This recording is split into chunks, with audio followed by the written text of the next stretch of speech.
Magkasunod na disgrasya ang naitala sa isang kalsada sa Caloocan. Ang isang babae na sawi matapos ma-hit and run.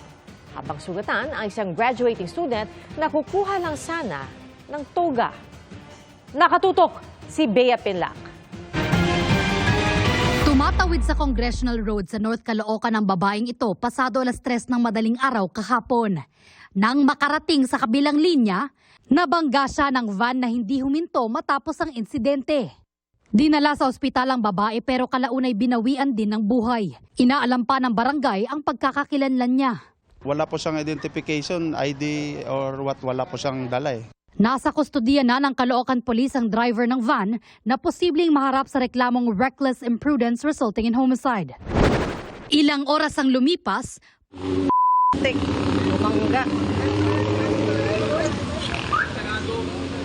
May tao. sumalpok sa puno ang kotseng minamaneho ng isang estudyante. Ayon sa rumesponding barangay medic, nagpapagaling na sa ospital ang lalaking kukuha lang sana ng toga para sa graduation niya ngayong araw. Ang sabi niya po, umipit daw po yung silinyador. Imbis na preno yung apakan niya, silinyador.